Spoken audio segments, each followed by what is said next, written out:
سلام وعليكم. قبل البدء هذا أبرز عناوين. أردوغان يزلزل الأعداء ويصدر هذا القرار العظيم بالصحراء المغربية. البحرية الملكية تجري تدريبات مشتركة مع البحرية الفرنسية وهذه تفاصيلها. الأمين العام للأمم المتحدة غوتيريش يحل بالمغرب لهذا السبب. ماكرون يعترف أمام العالم بما يقع لفرنسا داخل المغرب رسميا وهذه تفاصيلها. دير لايك للفيديو واشترك في القناة وفعل زر الجرس باش يوصلك انت الاول اخبار المغرب. البحرية الملكية تجري تدريبات مشتركة مع البحرية الفرنسية وهذه تفاصيلها. أفادت مصادر مطلعة أن كلا من الفرقاطة علل بن عبد الله التابعة للبحرية الملكية والفرقاطة لافيت سوركوف التابعة للبحرية الوطنية الفرنسية تجريان يوم الاثنين تمرينا عسكريا، وبحسب ذات المصادر فإن الهدف من هذا التمرين هو الحفاظ على القدرة على العمل المشترك والاستجابة لحالة الأزمة في البحر، وذلك من خلال سلسلة من الدورات التدريبية التي تعزز قابلية التشغيل البيني للفرقاطتين.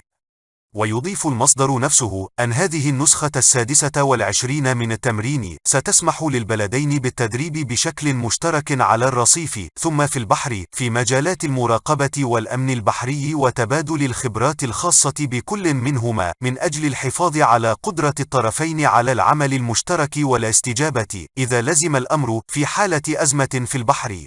أردوغان يزلزل الأعداء ويصدر هذا القرار العظيم بالصحراء المغربية.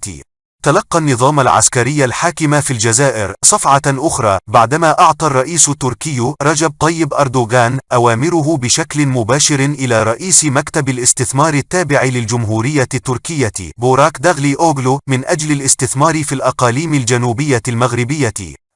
ووفق تقرير مسرب مؤخرا فالرئيس التركي أمر بتنفيذ استثمارات ضخمة في الصحراء المغربية على مدى السنوات ال5 المقبلة، وسيكون الهدف من الاستثمارات المذكورة ودائما حسب التقرير المشار إليه هو التصدير من فوق الأراضي الصحراوية المغربية نحو العديد من الدول الإفريقية. من جهة أخرى قال التقرير إن الرئيس التركي أوصى وزير دفاعه خلوصي أكار بتمكين المملكة المغربية وجيشها بكل ما تحتاجه من الأسلحة التركية.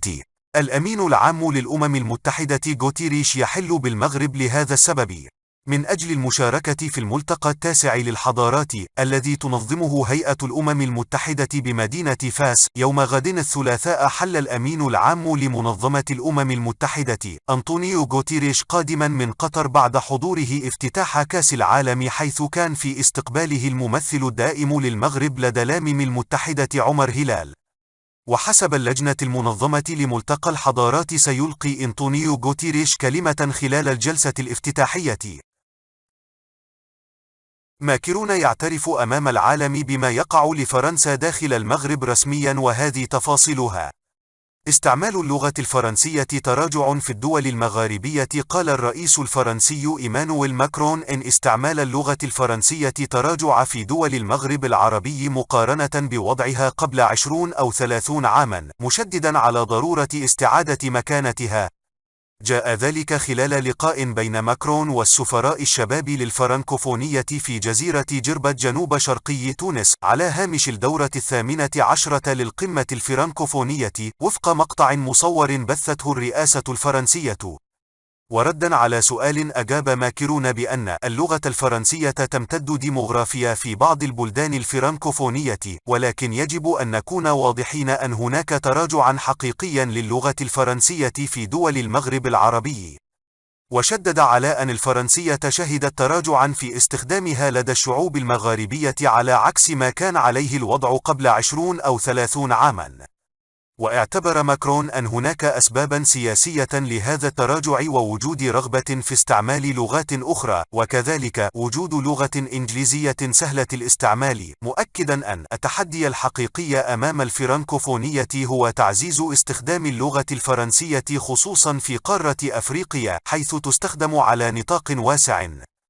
وقال ماكرون أيضا يجب أن يكون هناك برنامج استرداد لمكانة اللغة الفرنسية، واقترح تعزيز برامج التعليم والثقافة والرياضة وشبكة تعليم الفرنسية في العالم.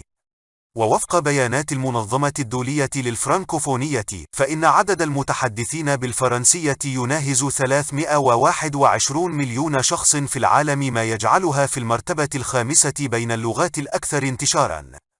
وعقدت القمة الراهنة للفرنكوفونية تحت شعار التواصل في إطار التنوع التكنولوجيا الرقمية كرافد للتنمية والتضامن في الفضاء الفرنكوفوني، واختتمت فعالياتها مساء أمس الأحد بمشاركة 89 دولة يمثلها 31 رئيس دولة وحكومة و5 نواب رؤساء وزراء وعدد من وزراء الخارجية والوزراء المكلفين بالفرنكوفونية، إضافة إلى سفراء وممثلين عن منظمات دولية وإقليمية. دير لايك الفيديو واشترك في القناة وفعل زر الجرس باش يوصلك انت الاول اخبار المغرب.